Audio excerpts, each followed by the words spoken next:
একটা নতুন রাজনৈতিক বন্দোবস্তের মধ্য দিয়ে, ব্যবস্থার মধ্য দিয়ে, যাতে করে বাংলাদেশে প্রাতিষ্ঠানিকভাবে, সাংবিধানিকভাবে, প্রশাসনিকভাবে ফেসিবাদ আর কোনোভাবে ফিরতে না পারে। জাতীয় নাগরিক পার্টি এনসিপি আমরা সেই সংগ্রাম আমাদের জাতীয় নাগরিক কমিটির সময় থেকেই আমরা অব্যাহতভাবে চালিয়ে নিয়ে গিয়েছি। ঐক্যমত্য কমিশনে জাতীয় নাগরিক পার্টি এনসিপি সংস্কারের পক্ষে সব থেকে দৃঢ় অবস্থান গ্রহণ করেছিল। আমরা এই বাংলাদেশে ফেসিবাদী কাঠামো আর দেখতে চাই না। এই বাংলাদেশ রাষ্ট্রটিকে নতুন করে সাজানোর জন্য, এই বাংলাদেশ রাষ্ট্রটিকে দুর্নীতিমুক্তভাবে, বাংলাদেশের সকল প্রতিষ্ঠানকে দাঁড় করিয়ে বাংলাদেশের মানুষের নাগরিক অধিকার এবং মানবিক মর্যাদা প্রতিষ্ঠার যে রাজনীতি, সেই রাজনীতির সাথে আমরা নিজেদেরকে সম্পৃক্ত রেখে বাংলাদেশ বিনির্মাণে আমরা নেতৃত্ব দিতে চাই। সামনে ত্রয়োদশ জাতীয় সংসদ নির্বাচন অনুষ্ঠিত হবে। পাশাপাশি সংস্কারের প্রশ্নে, জুলাই সনদের প্রশ্নে গণভোট অনুষ্ঠিত হবে। আমরা বারংবার বলে এসেছি, সংস্কারের প্রশ্নে যে গণভোট, জাতীয় নাগরিক পার্টি এনসিপি হ্যাঁ ভোটের পক্ষে তাদের অবস্থান ব্যক্ত করে এবং বাংলাদেশের আপামর জনতা, বাংলাদেশের সকল ভোটারগণ যেন হ্যাঁ ভোটের পক্ষে তাদের রায় প্রদান করে বাংলাদেশের সংস্কারের কার্যক্রমকে বাস্তবায়ন করার দিকে অগ্রসর হয়, সে আহ্বান আমরা তাদের কাছে রাখতে চাই। সামনে যে নির্বাচন, এই নির্বাচন শুধুমাত্র সরকার গঠনের নির্বাচন নয়, এটা বাংলাদেশ রাষ্ট্রটিকে সংস্কারের মধ্য দিয়ে নতুন করে সাজানোর নির্বাচন। অতএব সেই নির্বাচনে যেন সুষ্ঠুভাবে, শান্তিপূর্ণভাবে এবং জনগণের অংশগ্রহণমূলক একটা নির্বাচন অনুষ্ঠিত হয়, সে প্রত্যাশার কথা আমরা সবসময় বলে এসেছি। Amrapali fruit syrup, real magic in every drop.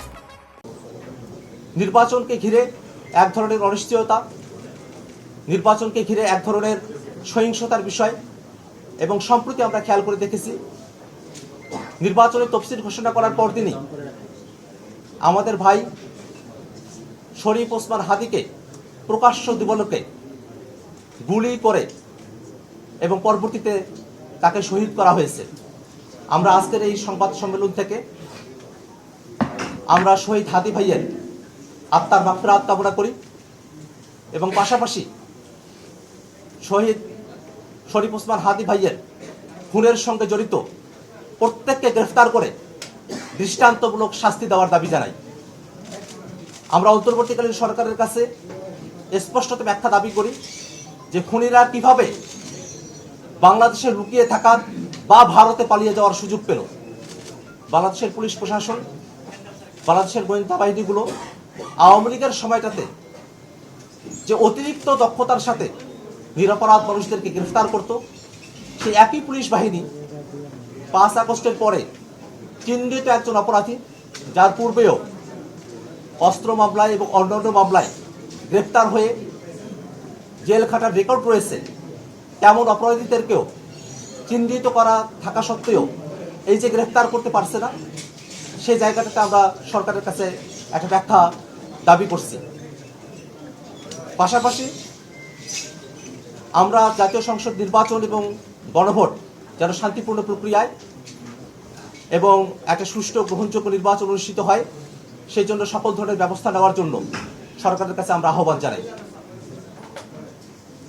সংস্কারের বাস্তবায়নের বিষয়কেই সব থেকে গুরুত্বপূর্ণ দিক বিবেচনা করে সংস্কার বাস্তবায়নকেই মুখ্য উদ্দেশ্য ধরে নিয়ে জাতীয় নাগরিক পার্টি এনসিপি আমাদের কার্যক্রমগুলোকে আমরা পরিচালনা করেছি।